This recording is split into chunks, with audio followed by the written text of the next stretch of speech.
I'm not exactly sure what it is about this episode in particular, but I could not get over the fact that the aliens looked human in this episode for some reason. It makes no sense with the context of Star Trek and everything like that. Like why I would all of a sudden 500 episodes into the series be like, why do these people look human?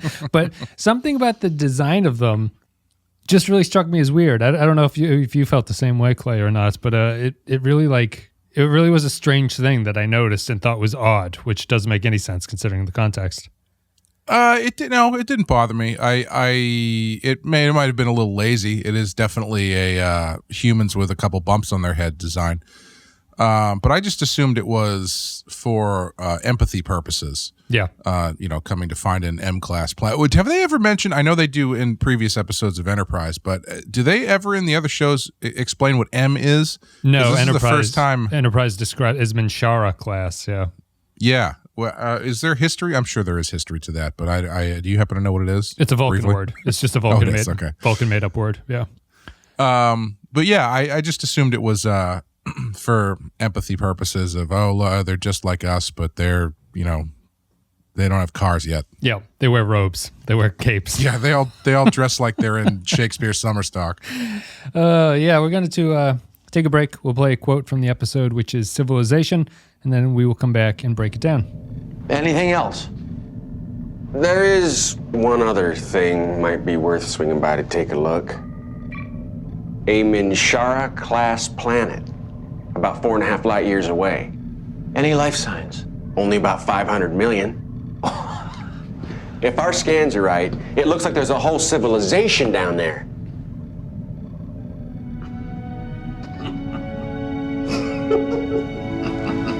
You might have put that on the top of the list. All right, so this is Civilization. It's the 9th episode of the first season of Star Trek Enterprise. It aired on November 14th, 2001. Written by Phyllis Strong and Mike Sussman, directed by Mike Vehar. The in-universe date, which I remember them saying in the episode, is July 31st, 2151. In this episode, Enterprise finds a fully inhabited Earth-like planet where some of the inhabitants are suffering from a mysterious disease. In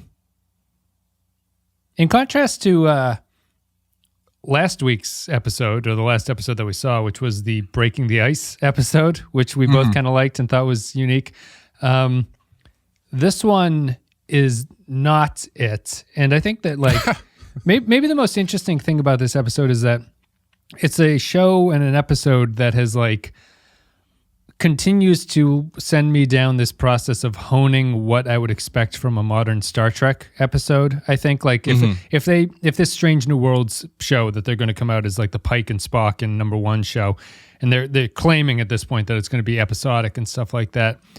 I wonder if you can really do that anymore with Star Trek and not just make it feel like it's a retread of what the storytelling was. So my problem here is that this episode is so redundant of what a Star Trek episode is that I don't see the point of why you would make episodes like this anymore in this franchise. You know what I mean? It's another Prime Directive episode without actually saying Prime Directive. It's out of the 900 episodes of Star Trek, 547 have been this episode. Yeah, so it's like true. I just don't. If you're going to modernize the series, I just don't think that. I think they've beaten this horse to death. Basically, this storyline no longer really interests me, or not this storyline, but this like the simplicity of this setup, where I don't even think that this episode really takes the old. They're clearly doing an homage to a TOS style episode, but I don't think that they're even tweaking it enough to make it interesting for this series, really. It's not like there's anything. This is pretty stock. This is a very standard Star Trek show, and it fits in line with this series hasn't been bad to this point. I think this episode is incredibly average, but I don't know if average is really all that exciting for me. Yeah, it's another one where I wish they had explored the how and why that you get to certain Star Trek tropes as opposed to just doing them full stop. I feel like they had the opportunity to take some of these standard plot lines and go, okay, well, that's how it usually goes, but either A, how did we get there, or what if X happens? Like in Discovery, the second season of Discovery, I think one of the episodes that we liked pretty well, I don't know, we liked a lot, I guess. It was well enjoyed by all. It was well enjoyed by all. Was the one where they go to the planet with the people who were saved from the World War, and it's a Prime Directive First Contact story with a twist because they are actually people from Earth. So does that count as Prime? Yeah. That there's a spin on it, but you can't do that because the Prime Directive doesn't exist yet. Right. But what I mean, I know this is really dark, but I was thinking, like, I wish they had done a consequences of what happens when you violate the Prime Directive episode. So it's like it starts off as like a normal Prime Directive type episode, but then it's like, oh, we inadvertently got a whole bunch of people killed, and now this whole, you know what I mean? Like, yeah. It shows you the reason that they end up doing things the way they do is because one of the reasons being is this thing that happened where they're like, yeah, we should probably have a protocol in place for this. Yeah, I mean, I guess there's one aspect to it that's kind of funny, and it's like the TOS version of the Prime Directive, right, was it was sort of like The Prisoner in a lot of ways, because it was from the 60s. It was like from the height of the Cold War. And the Prime Directive in TOS was more like it was almost like an overtly political statement of don't allow communists basically to like interfere in other planets. It was like it was kind of a protectionist type thing where Kirk would go in and sort of like keep the values of that place the way that they were supposed to be without being like impeded by the Klingons and stuff like that. Mm-hmm. And TNG took a different approach to it, which I think is actually worse, where TNG's version of the Prime Directive was basically like if life wants to kill you, like if the universe wants to kill you, that's the right thing to happen, is TNG's version of the Prime Directive, where if a comet or a plague is heading on a planet and it's going to obliterate people, Picard and the crew would never let that planet know that they existed in order to save them, because that was apparently worse to let them know that there were spacemen out there than to let them die. And there's a little bit of a difference, but this is much more the original series ideology, I think, where Archer's going to go down, and the twist of the episode is that he's basically not the first people to go down there and make sort of first contact with these right, there's another alien group. And the twist there is that he's like, my version of this is better than your version, which I think it is, but that's what Archer's argument is. All the way down to the other aliens that get there first are like lizard people. Like they're like the, what's that secret society of like the lizard men or something have shown up first or something. Yeah. So it's strange, but it's that kind of, it's much more of a TOS homage than I think a TNG and how this episode feels. It feels very much like Proto Kirk in a lot of ways, and it doesn't feel very TNG to me. Yeah, the difference between the two species, I guess, is that one, it's not that they've just made first contact. It's that what they're doing is actively hurting. It's sort of, I guess it's sort of, I think the angle they're going for is that it's sort of reinforcing why you shouldn't be making this sort of contact, because they have, even though they are keeping a low profile, they've introduced a foreign object that is actively killing people. Yeah, the other aliens have done this. Yes, yeah. Which that's more interesting to me than the general rundown of this plot. I kind of wish there was a little bit more exploration of that, and like, because I think what this episode's really missing is what this show has done well up to this point, which is the smaller scenes where they kind of have discussions or point of view clashes. Yeah. And they don't really do that here. You get that one little bit of the pawn shop guy kind of being an arch villain, but aside from that, it's pretty there's not a lot of nuance to what's going on. Yeah, it's very it's really just simple, I guess. Is that like, it's I don't mind the prime directive thing here being like there's these other aliens that are kind of doing harm to this place, and we need to go in and actually protect the aliens from this kind of thing. That feels like very early Star Trek to me. I think that I just think it's not particularly. It doesn't really have a sharp edge to any of the angles that it's running along, and I think that like you could kind of convince me that maybe Archer's development here is a slight twist on things, because while he has this sort of pointless romance, in my opinion, it's still done in a way that it's not just like, it's not Kirk just, sweeping the maiden off her feet. It like legitimately falling in love. He's kind of embarrassed by it a little bit. And I like the scene where he kisses her and then he's like, oh, I had to do it because I thought someone was coming down he's trying to fix his translator, but he's like, oh, I thought someone was coming. There's a little bit of a subversion there in terms of why he's having this plot, but the plot itself still feels very kind of like a standard Star Trek thing where he's going to fall in love with this alien for no particular reason and go with that. I just don't think that the episode really twists that idea enough to be interesting.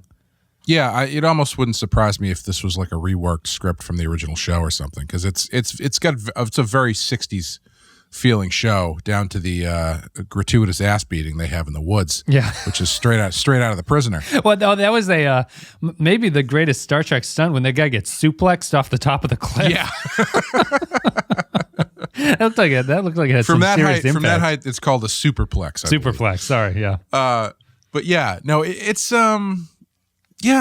fine. It's a pretty run of the mill, down the middle episode. That's like my favorite part about it is that at the end, there's still, he's like, give them this thing. This will cure everybody. And she's like, okay. What happens when they ask where it came from? And he's like, well, don't tell them about anything that happened. They had a laser fight in this town square in the middle of a bunch of people. Yeah. I think there's going to be some questions. I think that's something I was kind of thinking of. They answered one aspect that I was like, how are they going to fix that? Where they chase off these lizard aliens, right? And they're like, don't come back. And I was like, well, how are they ever going to enforce this? And I guess they throw in a line about the Vulcans are going to play policeman for the time being and sort of make sure that none of this happens. But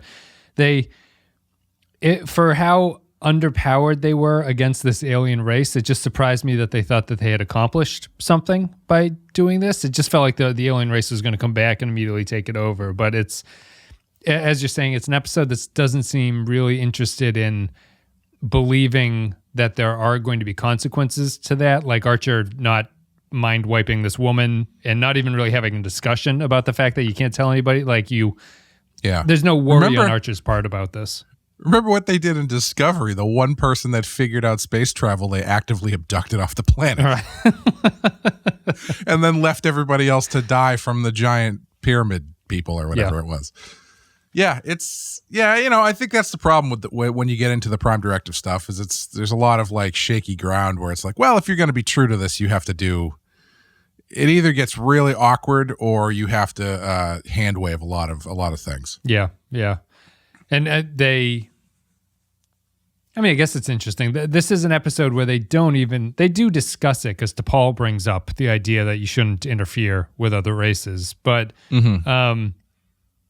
It's not. I'm kind of surprised that the first episode that they deal with this doesn't overtly bring up the idea of they should have a rule like this. Like they went into the writing with the idea that like, let's just go see what happens. And I think that maybe my favorite part of this episode is still the fact that the crew and the cast of this show do seem legitimately excited when they run into something new. Like they're very excited to go down and talk to people, and they want to head down and play dress up and stuff like that. But they haven't even become aware of the fact that there might be downsides. And I think it is interesting to the show's. It's good on the show's part that they are having at least an episode where they don't even really consider what the consequences of this might be without bringing up the Prime Directive or whatever they want to call it before it's called the Prime Directive. Well, what I kind of wish they had done. Because I think there's an interesting ground if you want to take a pretty stock Prime Directive type story and spin it a little bit. When they get to the planet, T'Pol says, you guys should probably leave them alone. Don't bother people who are pre-warp. But ultimately, they're going down there, saves them from another species that is killing them because they quote unquote broke the prime directive, for lack of a better explanation. And there's no discussion between Archer and T'Pol over what's the right way to do it, because if we hadn't gone down there, these people would have been killed by this external force. Yes. So, is it worth letting people die? It's not a natural cause that's killing them. They're actively being murdered, for lack of a better term. Yeah.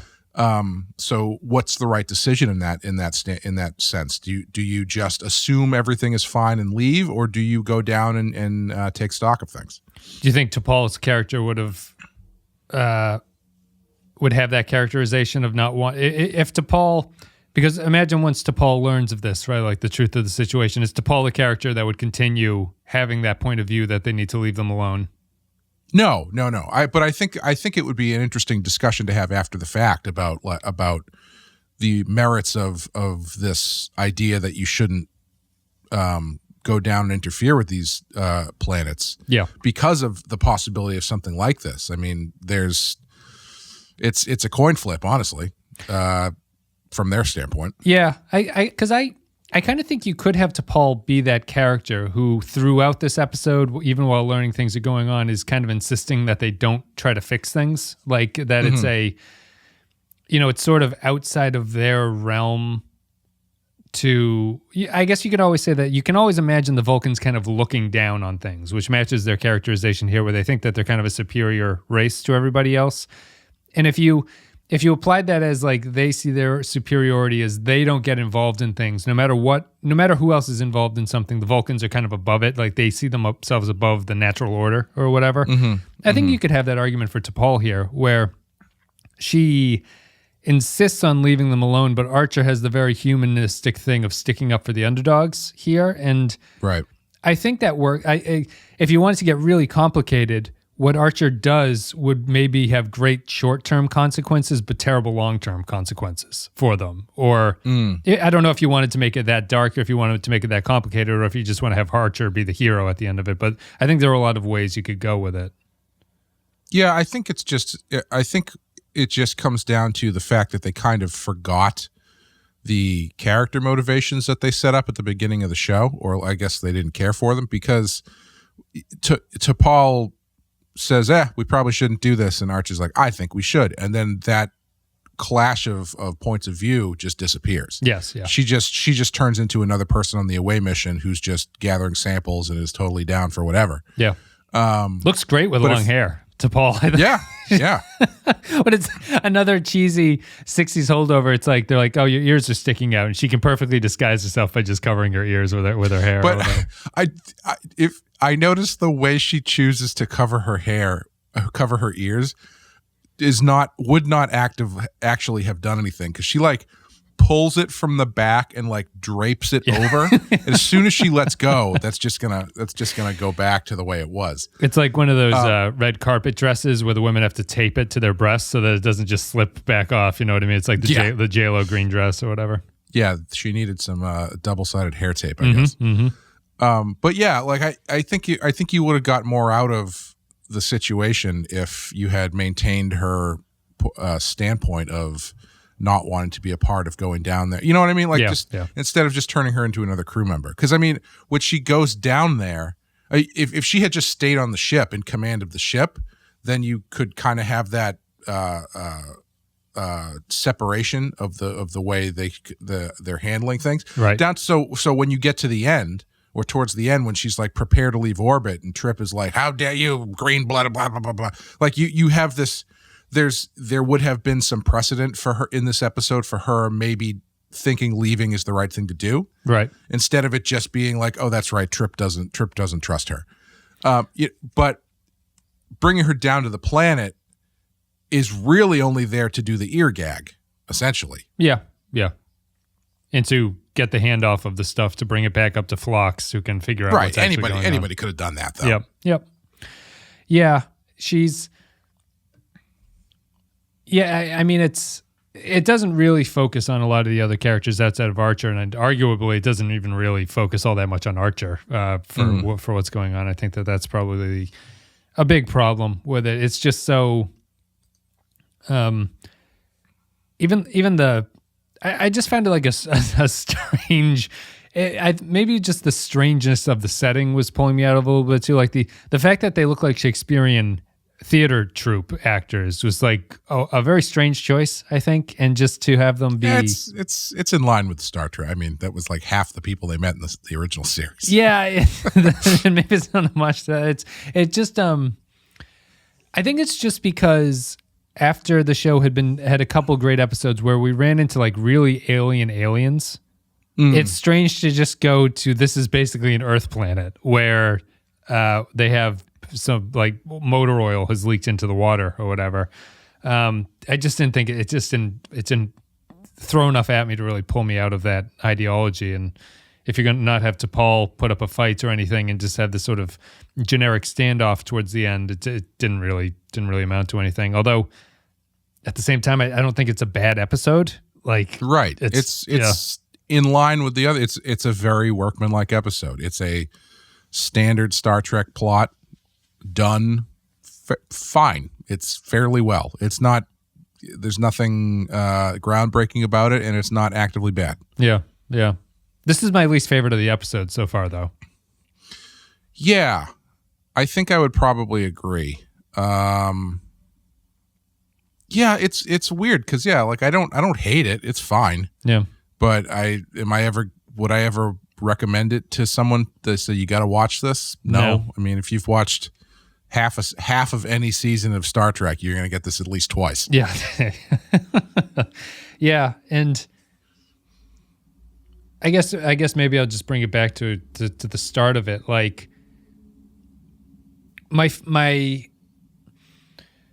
I guess there's a difference between just thinking about like how they're going to do this Strange New World show, which is the Pike show that they want to come out with. If you're going to do episodic, I guess I found myself, this episode really just made me think about the fact that I'm not one of these Star Trek fans who kind of wants the, lack of a word, like the same thing again. Like I really think that they're done with this kind of a story. Like even if you had Anson Mountain as Pike and you had a Spock thing and you're supposed to be telling it from some sort of new prequel-y-esque perspective, although it happens post-Enterprise, so everything is a sequel to this. I don't know what else you can say about these kinds of interactions. You know, like I'm all for the episodic approach, but I don't know how much you can really learn through this kind of like generic Star Trek episode. Like if Strange New Worlds puts out stuff like this, I think that's going to be a bad show, really. It'll be kind of interesting that they're doing an episodic new take on it, but I think within the realm of episodic, that show has to do something kind of different with the material in a way that's not this kind of tropey Star Trek stuff, which is just really what this felt like. I felt worn down by this kind of storytelling in this episode.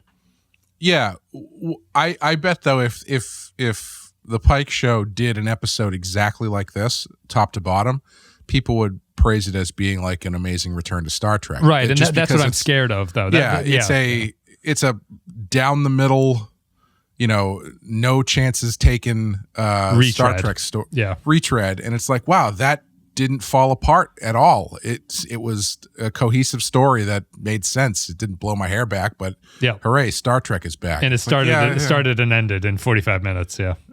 I don't really know what you're going to get out of that.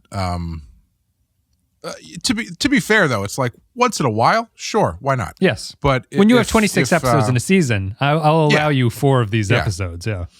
What's interesting to me about that idea with the Pike show is that it kind of feels like the right move, only because if you begin to serialize it, I guarantee you they're not going to be able to resist driving towards Pike's inevitable fate. Mm-hmm. You know what I mean? Like he was in the show for 5 episodes in season 2, and already they're like, eventually you're going to be crippled and weird. It's like, yeah, sure. So like as soon as you give him his own show, if it becomes serialized, that becomes the thing. It was like, ooh, it's a ticking clock, countdown to before when Pike gets blown up or whatever. Yeah. Yep. And that's not interesting to me.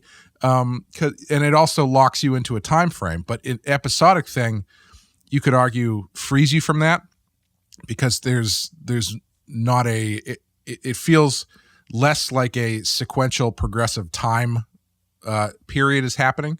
So you can kind of just do whatever you want and not worry about, oh, well, technically he needs to be in a wheelchair by this point. Right. But yeah, I don't know. That's going to be interesting to see how they handle it. Cause I would be down for it. I think it's all in the presentation and all in what you end up doing with these stories. Cause it is. I would be it's down a subtle for difference. It. Yeah. Yeah. If they can continue to take, I think that there is plenty of room to take established Star Trek type stories and put a twist on them in some way that is new. Yes. That's basically my driving point. Like I'm fine with this kind of model of storytelling and stuff like that. But if you do what this episode did, which is to not twist that at all, it's pointless to do that at that point. Like if Pike were to do this story, you have to do some kind of update or something to change the general beats of what's going on, or at least change the sort of perspective that you take away from it. Because I'd argue the problem with Civilization is it's totally functional, but I don't really learn anything about anyone or anything about the universe here. Like it's just a very down the middle, seen this before, not showing me a new side of anything here. And that's not very exciting. And Pike needs to avoid that. You can do stuff like this, but you have to have some kind of new version of it, which I think is possible, but that's the hard work of a new series like this. And that this Enterprise episode did not do that. It didn't respect that amount of work, I don't think. Yeah, I feel like the best episodic type shows like this are the ones that have a high concept and they just go, okay, what if this inside that world? Like, they started doing it a couple seasons in on Highlander. You know, you've got the concept of immortals, they sword fight and, you know, cut their heads off and that you get their power. And it's like the first season or so was just terrible because they're trying to tell these standalone stories that aren't really that interesting and whatnot. But then at a certain point, I feel like they all just got together and were like, all right, just pick a bunch of stuff that would be interesting to do with this concept. So it would be like, all right, this week, what if McLeod knew Napoleon or something like that? You know what I mean? Or what if this week the immortal is a Viking? Okay, that's cool. What happens if they get blown up? I don't know. We can explore that for 50 minutes. Sure, why not? You know, like that kind of stuff. Yeah. And I think that sort of like thinking through of the possibilities of your concept lend itself to good episodic single storytelling. So, and it would be nice to see them do something like that, where you've got, okay, we've got this show takes place right in the pocket of the original series. Like there's no getting around it. This takes place during the original series for the most part. Yep. How do we take that setting and that concept and put a new spin on it that people aren't going to expect? Yeah. Yeah. No, 100%. And I would argue that Enterprise up until this episode had been doing that fairly well. Like it felt like it was a new series, and this is just kind of a placeholder episode. I mean, I'm honestly even kind of struggling for anything to say about it because there's nothing really there to dig into. It's another like it's weirdly similar to the Vulcans in the Andorian incident where they're in an underground secret chamber that they find. It's repeating sort of this general idea of these guys are just miners who are taking advantage of this planet or whatever. But even the aliens themselves are generic Star Trek aliens, which is just they're humans with something on their face, but they don't even have a very different outlook on life, really. Like it's all just, you know, it's like, ran into a village.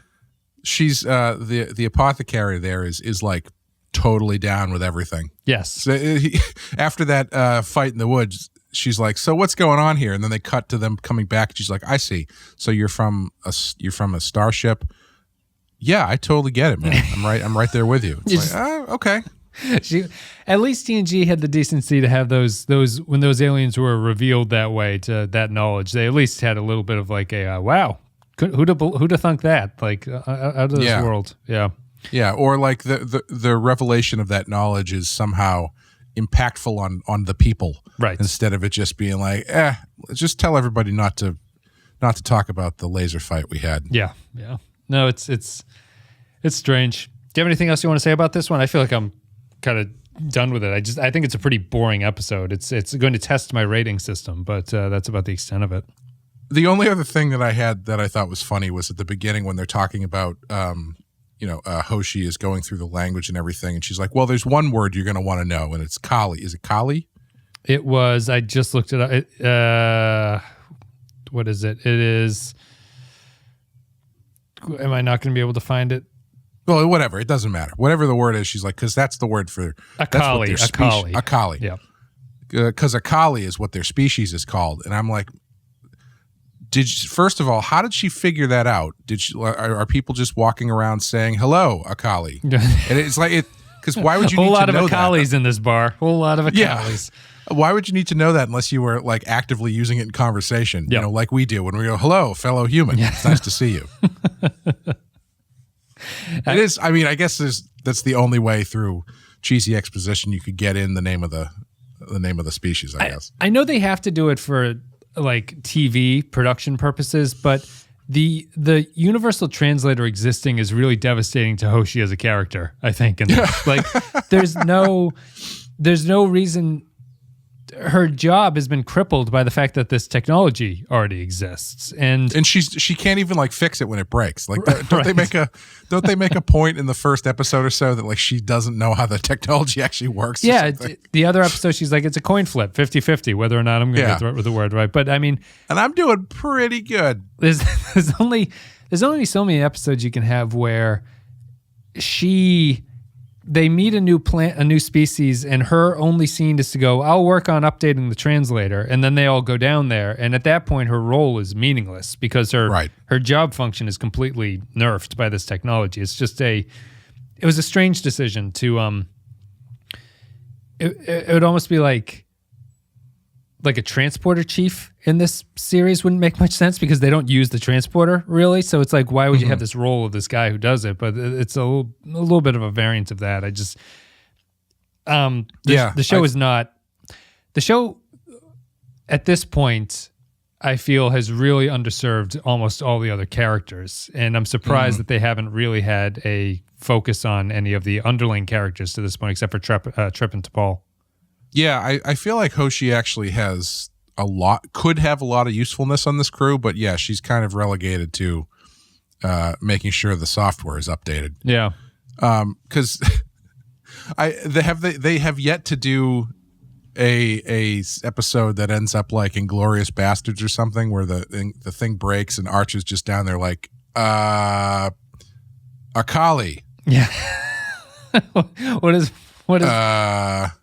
I'm trying to think of how Brad Pitt pronounces his name. He's like, Buongiorno. Buongiorno. He pronounces his name or something very, very funny. But yeah, they don't have Hoshi down there. I don't know if she needs to be like a cultural expert or something, but it's just a strange combination of things. That character actually would be an interesting.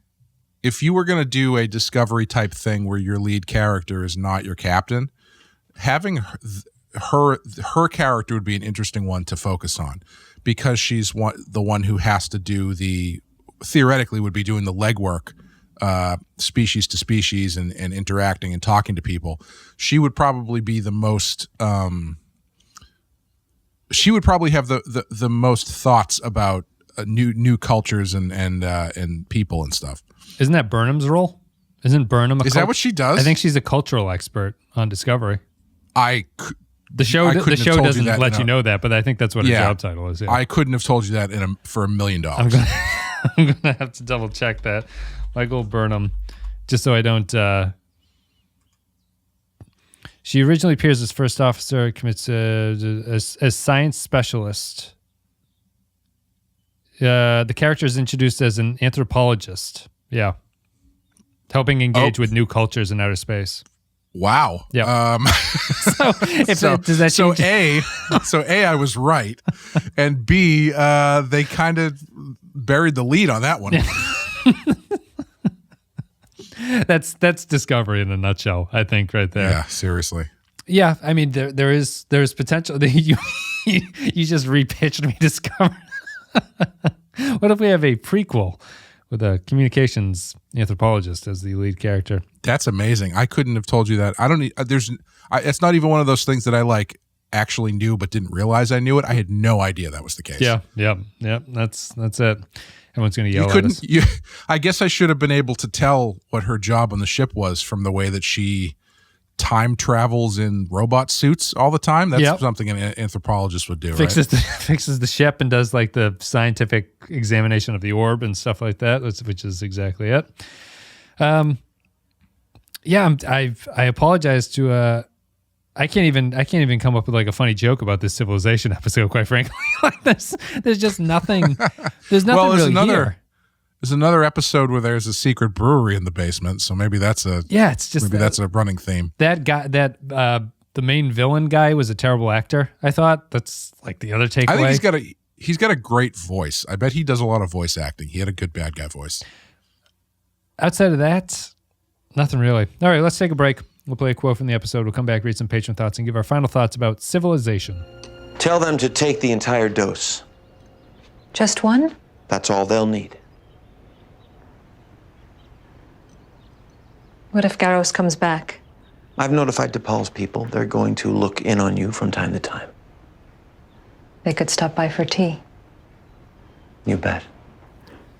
Yeah, I feel I did a thematically appropriate job there. I came in with a cup of coffee. I feel awake, alert. I had notes about this episode.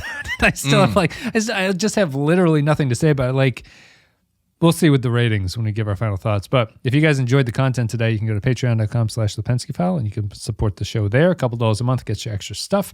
Patreon.com/thepensky file, excuse me. And as always, our Captain Tier supporters get a shout out. Special thank you goes to Alec DeWolf, Andrew Cherlog, Ben Douglas, Captain Brazen, Cardinal Doomsday, Chris Tinsley, Christian Michaels, Christian Paus, Darth Mosk, David Beermore, David K, Dwayne Hackett, Eric Johnson, HH28, Jacob123, Jake Keys Gamer, Joint Mango, Jordan Cooper, Kevin Reyes, Kyle Barrett, Mad Courier 6, Matt Cutler, Matt Houston, Matt Ross, Mike Burnett, Mike Harris, Nathan Elliott, Neil Brennan, Nick Sergi, Robert Cummins, Russell Ellis, Sammy Custer, Grim Sanzo, Sean, Stefan Vincent, Tark Latif, Tom House, and Vault 13 Hero. Thank you very much for supporting the show. And now we're done with Civilization. So we go to patron thoughts. Patrons get to leave their thoughts about upcoming episodes, and we read them and react. Where is Control F? There it is. Matt Ross says, Civilization, a TNG episode stuck in Enterprise. From the sets to the plot, this is more akin with the almost similar story in the Next Gen episode, Thine Own Self, where Data causes poisoning to a pre-warp society. T'Pol stating what will one day be a staple of Star Trek, the Prime Directive lets it be damned in the face of Archer's argument of, come on! For all of T'Pol's concern, she has the pointy ears and does not wear a hood. The story of the lizard-like aliens and poisoning is pretty generic, as is the smart local playing kissy face with Archer. I question how Enterprise can target an unknown alien's weapons array. Otherwise, this episode is forgettable. That's a good point. the weapons array thing? Yeah.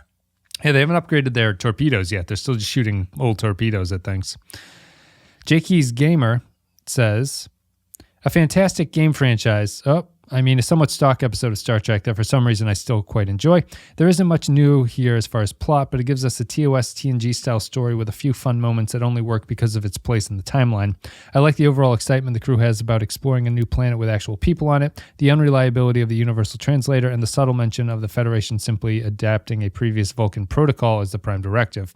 It's not without its problems. I wish they had time to go down and explore a bit before detecting the nefarious neutrino emissions.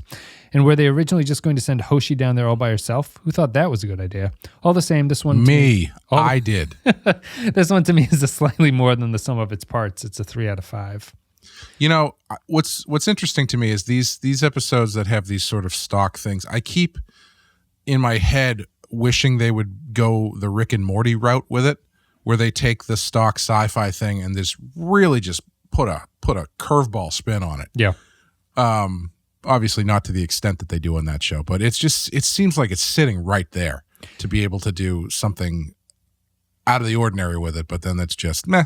Yeah, I mean, do you think that obviously perspective is true and different across sort of time and stuff like that, but I mean, this is not that far removed from TNG DS9 Voyager in terms of when it was being written, right? Like this is 2001 and Voyager had Voyager might still be on, or Voyager just ended at this point. you would think that the sort of sense of we've done this before would be even more omnipresent to people writing it in the moment, but maybe it's just a matter of fact of like, because they're so in it and it's just of the moment that they don't have the perspective of the like 30 years that we have where we've seen the things change at a time to think about it. I don't really know. There's so many episodes of Star Trek, and I guess you're going to start repeating them, especially when the storytelling method is the same like that. But it's I'm just surprised. Like I'm surprised that if you were hired to write a Star Trek episode, maybe I'm not surprised, but like, you know, with a deadline being a deadline, this is the best that you can come up with or something. It's just a little bit strange to me. Maybe the perspective thing changes with time and you have more time to sort of sit there and look at it and go like, let's come up with something new on this. And maybe they don't have the time to do that really. Well, it's strange to me because at this point in history, Star Trek history, you've got, like you said, Voyager might still be on. You're still doing TNG movies at this point, I think, right? Nemesis would have been out around now, yeah. Yeah, Deep Space Nine is over.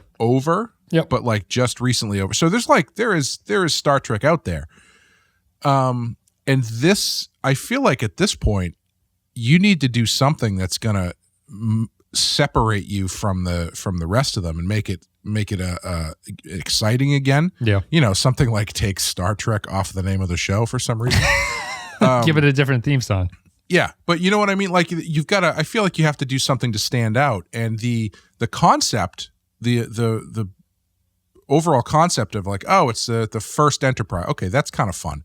But if you're someone who's looking for a show to watch, a Star Trek show to watch, and you tune into this new Star Trek show just to see this, right? Like what? Why would you come back? It's like at that point, it feels more like they did this show because they needed to like keep the trademark rights or something. You know, it feels like one of those things.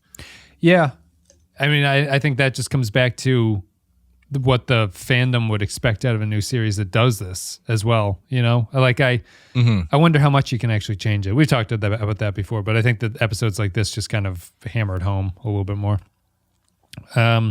Thomas Darnell says, Civilization. This one really grabbed me for the first time I saw it. I think I really love seeing a pre-industrial society portrayed in a believable way, not Trek's best side as a franchise, but also that Archer didn't seem to see himself as a more advanced than those people pre-Prime Directive and all that, and that sentiment is also kind of un-Trek-like. Enterprise for me is often the successful deconstruction of Trek that you see DS9 as. Poindexter G says, I like the setup for this one. It's all executed well. Bakula has good chemistry with a guest actress. I feel bad for her character at the end. She knows what's out there and will never get to see any of it. While her city and whole planet are better off now, I fear that she will go crazy from all of this. She was intelligent enough to really grasp what she was seeing and not just some ignorant villager. It's true. I guess for plot necessity, they found the most advanced one, but at this point, is she going to be happy tinkering with her Bunsen burner anymore going forward? Right. Yeah. Right. Let's see here. She rebuilt that alien radio from scratch, and now she's just going to stay on her planet and die with her other squid people. That sounds like a good short Trek idea. You should pitch that one. Captain Brazen says, now here's an average Trek episode with the essence of TOS and TNG, but with the Enterprise crew. The plot is nothing new or fancy. The setup of a mysterious presence, or in this case, an energy signature on an alien planet, is kind of old hat at this point, but if it ain't broke, don't fix it. Trip using the transporter is more appropriate for a Starfleet engineer than lockpicking, although how many times have Trek characters committed breaking and entering within the franchise up to this point? T'Pol continues to be my favorite cold-hearted, sassy badass. She stuns the alien woman Ryan out of nowhere, which caught me off guard. Archer asks her not to shoot anyone else, and she simply responds with, I'll try.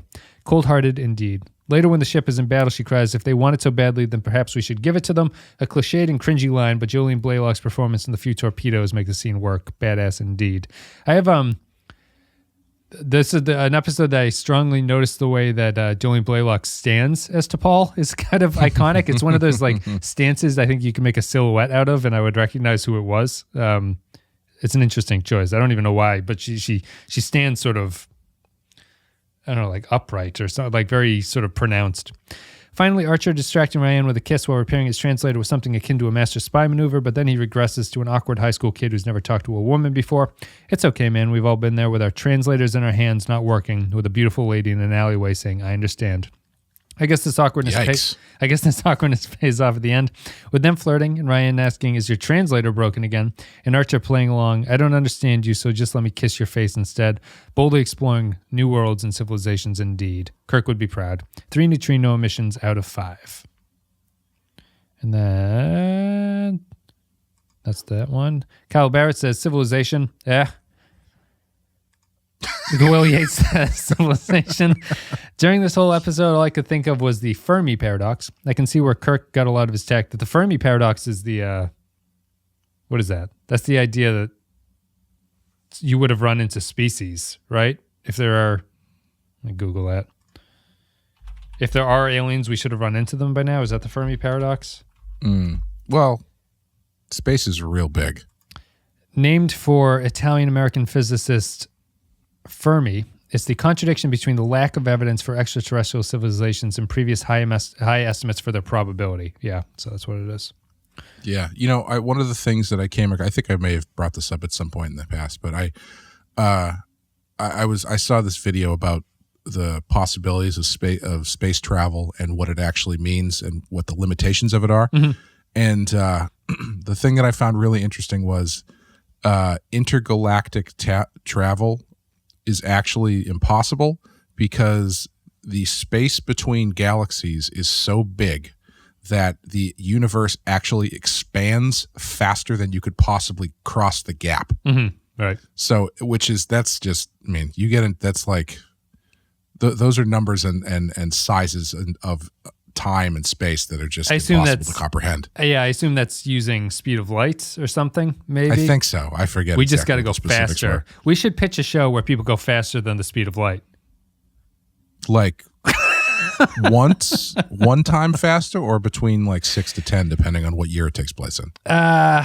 6 to 10. I think depending on who's show running or something, we can have that argument. So we could say that it warps space time or something like that to get there so fast. We could call it travel log. I can see where Kirk got a lot of his tactics, since Archer seems to always make impulsive, headstrong decisions, and when that fails, he just kisses the girl. It does help explain why first contact and cultural contamination are so important in TNG. I did like the villain's calm and cold portrayal, but I thought the female alien was way too accepting of all this in a pre-industrial culture, even as a scientist. The Vulcans may check, but those aliens really could come back any time. In the end, a lot happened, but it felt like a long episode to me. Not bad, not great.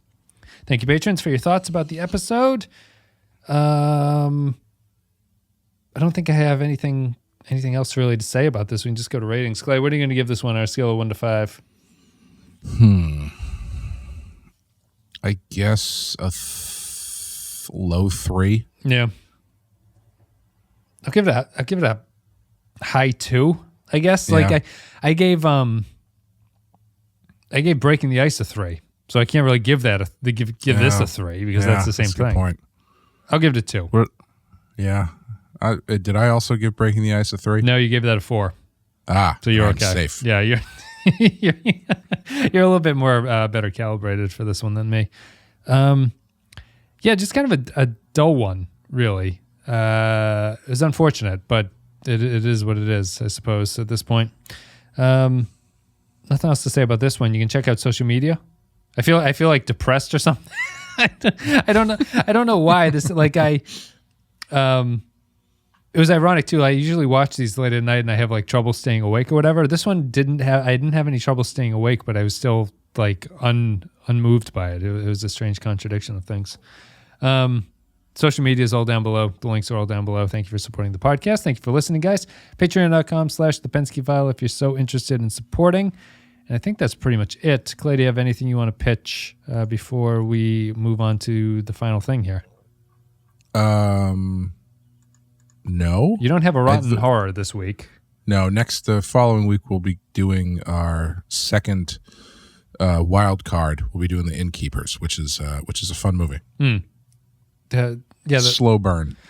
The rotten horrors always surprised me that the 2 weeks feels like a longer time than I'm expecting for something, but the other one just came out this week. I don't know why that is. It's this timeline we're living in. That's it. Social media, patreon.com/thepensky file. I think that's it. I'm going to give it a 2. Clay gives it a 3. It's Civilization. The next episode is Fortunate Son, which is a good song. It's got Nausicaans in this one too. So another TNG tie-in right there. Guys, thank you very much for listening, and we'll see you next time.